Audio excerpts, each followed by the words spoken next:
بسم الله الرحمن الرحيم. ازيكم؟ يا رب تكونوا بخير. النهارده هعمل معاكم حاجه حلوه قوي. حاجه احنا بجد تمنها غالي قوي، مش بتبقى موجوده عندنا كلنا.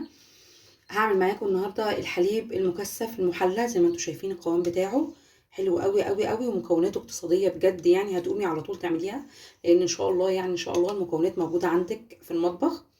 بصوا كده، زي ما انتم شايفين القوام بتاعه حلو قوي قوي. بجد والله لو ما كانش حلو انا ما كنتش هصوره ولا هنزله.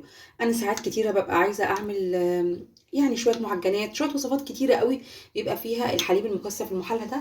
وصراحه يعني بتعجزنا ان احنا ما عندناش الحليب المكثف المحلى.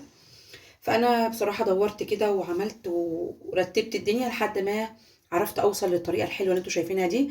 بقول لكم مكونات هتقومي على طول دلوقتي تعملي، لان هو ان شاء الله متوفر، وكمان اقتصادي خالص زي ما قلت لك. وان شاء الله ان شاء الله يعني هعمل معاكم كمان نوع تاني بمكونات يعني ممكن تقولي اعلى شويه. ده عشان انا لقيته اقتصادي، ان هو انت تقدري تقومي تعمليه على طول لاولادك. وهنعمل ان شاء الله زي ما عملت كده، عملت لكم الشوكولاته النوتيلا، وعملت منها عملت وراها على طول الباتيه بالشوكولاته النوتيلا برضو الاقتصاديه. فانا دلوقتي عملت الحليب المكثف المحلى، هوريكم ان شاء الله انا عملته ازاي. وهعمل معاكم كمان وصفات فيها الحليب المكثف المحلى اللي انتوا شايفينه دوت. شايفين القوام بتاعه طبعا، ولا فيه نشا ولا فيه اي حاجه، عشان يعني يبقى زي ما انتوا شايفين كده مركز كده، وزي ما انتوا شايفين لونه حلو قوي كده. ما فيهوش نشا خالص، هو 3 مكونات بس حلوين قوي قوي. هنعمله دلوقتي مع بعض وهنشوفه هنعمله ازاي. لو عايزه بقى تكملي معايا الفيديو وتشوفي الوصفه بتاعتنا دي عملناها ازاي، يا ريت فضلا وليس امرا يعني الاشتراك واللايك، وتشاهدي الفيديو معايا مش اقل من 3 دقايق، لان هو بجد والله فيديو مفيد جدا وهينفعك. آه بس يلا بينا بقى، تعالوا نشوف هنعمل الوصفه بتاعتنا دي ازاي. تعالوا نشوف هنجهز الحليب بتاعنا ازاي. معايا نص كوبايه من الميه، ميه عاديه خالص كده من الحنفيه. احط عليها 5 معالق سكر عادي مش مطحون ولا حاجه. 5 معالق سكر. هندوب السكر ده الاول كده قبل ما نعمل اي حاجه. هندوب السكر ده تماما يعني.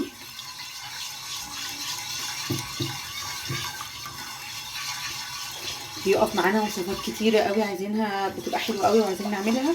بس المشكله بتبقى في الحليب اللي هو الحليب المكثف ده، بيبقى ما عندناش او غالي مش عارفين نشتريه. فاحنا هنعمله، انا هعمله معاكم بطريقتين. الطريقه دي يعني نقدر نقول اقتصاديه قوي قوي، بس النتيجه في الاخر بتبقى حلوه قوي ان شاء الله. بس دي نتيجه اقتصاديه، يعني طريقه اقتصاديه، مكونات اقتصاديه زي ما انتم شايفين اهوت.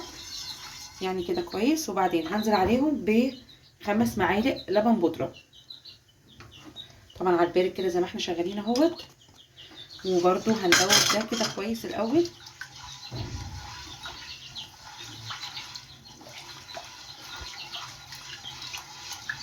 طريقه اقتصاديه بس حلوه قوي بجد، انا جربته عشان كده لما بصراحه لقيته حلو قوي كده قلت انزل الوصفه عشان تستفادوا معايا كده. وزي ما بقول لكم بيبقى في حلويات كتيره قوي نفسنا نعملها، بس اللبن البودره، اللبن الحليب المكثف ده بيبقى يعني بيعطل وصفات كتيره بصراحه. فاحنا عملناه اهوت، ان شاء الله هتشوفوا النتيجه بتاعته حلوه قوي. خلاص كده كويس قوي. تعالوا بقى نشوف هنعمل ايه تاني. حطيتهم على النار كده طبعا مع التقليب المستمر، عشان لو في سكر لسه ما دابش او اي حاجه. تقليب كده دايما كده على طول، واحده واحده. انا ماشيه معاكم بالخطوات اهيت عشان مفيش حاجه تقع مننا كده واحنا بنعمل الوصفه الحلوه بتاعتنا دي. المهم تفضلي بس تقلبي كده لحد ما يبتدي يدخل في الغليان زي ما هتشوفوه معايا. بصوا كده هو بيبتدي يغلي ازاي اهوت. هنعمل ايه بقى دلوقتي؟ عندي مكعب كده من الزبده، مكعب واحد كده زي ما انتم شايفين. احطه على الوصفه بتاعتنا بقى دي. طبعا هدوبه كويس قوي. وهعمل ايه بقى؟ هسيبهم يغلوا لمده 3 دقايق مثلا، زي ما انتم شايفين كده اهوت. انا سايبه التليفون معاكم شغال عشان تبقى كل حاجه بالتفصيل كده. بس المهم ان هو هيغلي معايا لمده 3 دقايق. وبصي كده يعني كل ده اللي احنا في الجنب ده لازم تلميه تدخليه جوه الطاسه معايا كده. طبعا بصوا احنا شغالين اهوت وبيغلي كده زي ما انتم شايفين. هيبتدي كده يتقل معاكي. انا قلت لك لمده 3 دقايق طبعا مع التقليب عشان ما يعملش اي تكتلات معانا. 3 دقايق كده متواصلين على النار. شايفين هو ابتدى يتقل ازاي ويتكثف كده خالص معايا. بصوا عايزين بقى نفضل نقلب كده.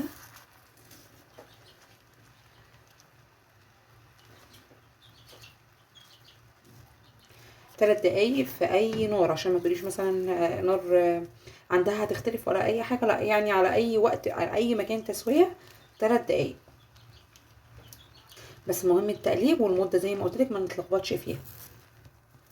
طبعا والنار متوسطه، يعني مش نار عاليه قوي عشان الحاجه تاخد وقتها.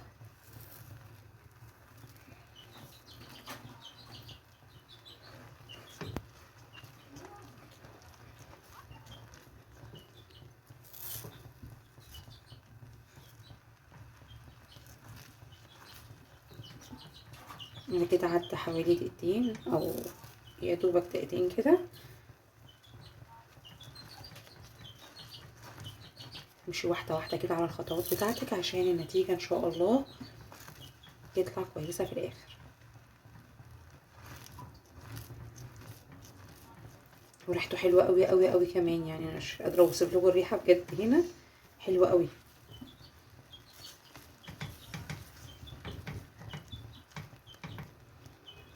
لسه معايا كمان مكون هقولك عليه قبل ما نطفي هنحطه عشان يخلي الموضوع يعني احلى واحلى كمان.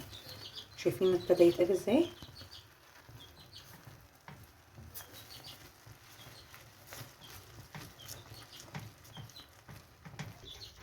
دلوقتي عدى ال3 دقايق خلاص. معايا بقى ايه كمان؟ معايا كيس من الفانيليا.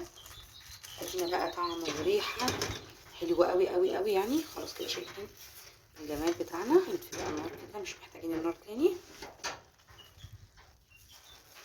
وتعالوا بقى نقدم اللبن المكثف او الحليب المكثف بتاعنا. ودلوقتي خلاص كده احنا خلصنا الحليب المكثف المحلى بتاعنا بأبسط مكونات وأبسط طريقة وأسهل كمان طريقة بجد يعني. حلو قوي زي ما انتوا شايفين، لونه وطعمه وريحته حاجة تحفة بجد والله، أحسن من أي حليب مكثف محلى هتشتريه من بره. بجد هو حلو قوي. شايفين القوام بتاعه؟ هو كمان لسه سخن، احنا لسه عاملينه مع بعض زي ما انتوا شايفين كده. بجد حاجة وهمية.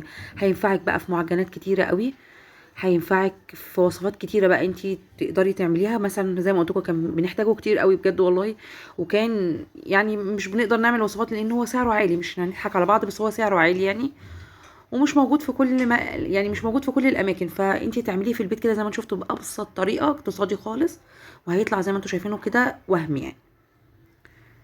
جربوه بالطريقه دي ان شاء الله هيعجبكم قوي، انا متاكده من كده يعني. انا عملت بيه مخبوزات لسه عاملاها ومنزلاها معاكم في القناه، بجد كانت تحفه. بيفرق كتير يعني عن اللي انت جايباه من بره. كمان ان شاء الله هعمل معاكم نوع تاني هيعجبكم قوي برضو، بس ده هيبقى زي ما قلت لكم مكوناته اعلى شويه من ده. وده والله بجد صدقوني يعني جربوه هيعجبكم قوي. قوامه حلو وطعمه حلو ولونه كمان حلو وريحته بقى مش قادره اقول لكم على حلاوتها. اتمنى بقى الفيديو بتاعي النهارده يكون كده خفيف ويكون مفيد لكم. ولو عجبكم ما تنسوش الاشتراك وتعليق كده حلو منكم، واللايك يا جماعه اهم حاجه. وبس عايزه اقول لكم شكرا لكم.